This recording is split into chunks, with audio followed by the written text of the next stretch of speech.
Yes students, so second one is reflexive and emphatic pronoun. कौन से reflexive और emphatic, ये आप देख के ही बता देंगे कि ये कौन सा है. इसमें बहुत ही यूनिक एक चीज़ होती है. देखो, reflexive pronoun is formed by adding self. reflexive pronoun कैसे बनते हैं, उसमें self लगा दो, सेल्फ लगा दो, ठीक है.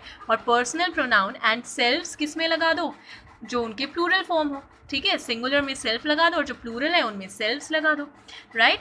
इन sentences where the subject and object are of the same person, reflexive pronoun is used. और वो सेंटेंसेस जिनमें जो सब्जेक्ट है और ऑब्जेक्ट है वो दोनों सेम पर्सन है, तो वहाँ पे रिफ्लेक्सिव प्रोनाउन यूज़ होता है. जैसे I have done the work my self, मैंने ये काम अपने आप किया. I have done the work my self. You have miss the chance your self, तुमने ये चांस खुद से ही मिस किया, ठीक है. तो यहाँ पे देखो, आई और माई सेल्फ दोनों सेम है ना, तो आई के लिए, क्योंकि यहाँ पे सब्जेक्ट और ऑब्जेक्ट दोनों सेम है, सेम पर्सन है, तो वहाँ पे हमने रिफ्लेक्सिव प्रोनाउन यूज़ किया. You have miss the chance yourself, तुम ये चांस तुमने खुद से मिस किया, तो you yourself. She cured herself for her son, उसने खुद को क्योर कर लिया. क्योर मतलब इलाज, मतलब खुद को उसने बीमारी से मुक्त कर लिया, ठीक है. क्योर कर लिया किस लिए, अपने बच्चे के लिए, for her son. They have collected, अच्छा क्योर किसने किया, उसने, ठीक है, खुद से ही किया, तो शी क्योर हर सेल्फ, तो और subject object same, right. They have collected money themselves, उन्होंने मनी कलेक्ट किया खुद से, तो दे देमसेल्व्स. अब देखो यहाँ पे एक चीज़ देखा, सिंगुलर तो सेल्फ, प्लूरल तो SELVES, selves, okay. Yes. In these sentences, myself, yourself, herself, themselves refer to the same person. ये same person को refer करते हैं as the subject of the verb. जैसे जिसको subject, जिसको verb जो है, जो सब्जेक्ट का जो वर्ब है वो जिसको रेफर करे, उन्हीं को ये सेंटेंस, ये जो वर्ड्स हैं वो भी रेफर करते हैं, okay. Such pronouns are called reflexive pronoun, ठीक है. और इसीलिए इन प्रोनाउन को रिफ्लेक्सिव कहते हैं. रिफ्लेक्सिव मतलब उसी का रिफ्लेक्शन, एक समझ सकते हो, right. So B emphatic pronoun, कौन से, emphatic pronouns are also form by adding, ये भी क्या कैसे बनते हैं, सेल्फ ऐड करने से. In singular person pronoun and SELVES selves, जब प्लूरल प्रोनाउन को हम करें, ठीक है. जस्ट एज रिफ्लेक्सिव, लेकिन इसमें होता क्या है, यहाँ पे हम एक एम्फेटिक, जैसे उस पर एक भार देते हैं जैसे, but there is a difference between reflexive and emphatic. Reflexive और एम्फेटिक के बीच में डिफरेंस होता है. क्या होता है अभी आप समझ जाएंगे.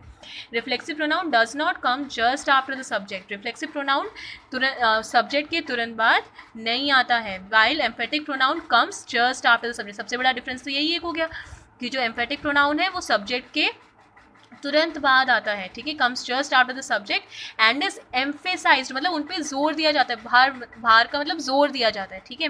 He himself has uploaded the card, उसने खुद से ही अपलोड किया कार्ड. रजनी हरसेल्फ, यहाँ पे आप देख रहे हो सब्जेक्ट है तो इसके तुरंत बाद ही हिमसेल्फ आ गया. रजनी है सब, इसके तुरंत बाद हरसेल्फ आ गया. रजनी ने खुद से दरवाज़ा खोला. दे देमसेल्फ एडमिटेड, दे, उन्होंने खुद से अपनी गलती मानी. दे देमसेल्फ, तो यहाँ पे आप समझ रहे हो ना, बहुत ही एक आपको एकदम क्लियर डिफरेंस दिख रहा होगा पहचानने में, ठीक है. यहाँ पे जोर दिया जा रहा है और यहाँ पे सब्जेक्ट, जो हमारा ऑब्जेक्ट है वो भी सब्जेक्ट, जो वर्ब ऑफ द, जो हमारा ऑब्जेक्ट है वो वर्ब के सब्जेक्ट को ही रेफर करता है, राइट. और यहाँ पे क्या है वो, और देखो दोनों क्या एक साथ आए, नहीं. यहाँ पे देखो जैसे ही सब्जेक्ट आया तुरंत उसके बाद हमारा एम्फेटिक प्रोनाउन आ गया, right. Yes students, so I'm explaining it once more. In these sentences, himself, herself and themselves are emphasized by the subject and come just after the subject. ये himself, herself, themselves जो है इन पे emphasize किया गया है ना subject के द्वारा, मतलब इन पे जोर डाला गया है और ये subject के तुरंत बाद भी आते हैं, इसीलिए इन्हें क्या कहते हैं, called the emphatic pronoun, ठीक है. तो इसके लिए definition लिखनी हो तो the pronouns which are emphasized by the subject and come just after the subject, और ये subject के तुरंत बाद आए, are called emphatic pronouns, are called the emphatic pronouns, okay, clear. Yes, so this is the definition for the emphatic pronouns students. And students बाकी का जो demonstrative pronoun हो गया और डिस्ट्रीब्यूटिव प्रोनाउन, इंडेफिनिट प्रोनाउन, सो ये सब हम नेक्स्ट क्लास में डिस्कस करेंगे, okay. So this is your homework. इसमें आपको फर्स्ट क्या है, define pronoun. Second one is आपको एम्फेटिक प्रोनाउन की डेफिनेशन लिखनी है. येस, सो एम्फेटिक प्रोनाउंस, ओके। इनके आपको 3 एग्जाम्पल्स लिखने हैं, फिल इन द ब्लैंक्स। यहाँ पे आपको क्या करना है, जो इसके यहाँ पे आप देख रहे हैं एम्फेटिक प्रोनाउन, मतलब इसमें आप जो ब्लैंक स्पेस में फिल करेंगे वो क्या होना चाहिए, एम्फेटिक प्रोनाउन। फिर यहाँ पे आपको कौन सा प्रोनाउन फिल करना है, first person personal pronoun, okay, first person personal pronoun. Third में आपको क्या पुट करना है, reflexive pronoun. And fourth one what you need to put is personal pronoun again. And Mayank and dash mother arrive at the station late, तो यहाँ पर भी personal pronoun fill करना है, ओके। सो ये वाला जो है ना, ये हम नेक्स्ट क्लास में ज़रूर इसके आंसर डिस्कस करेंगे, ओके स्टूडेंट्स। येस, तो यहाँ पे आप अच्छे से इसको करिएगा। And if anyone has any queries regarding SS Convent School, they can contact on these two given numbers.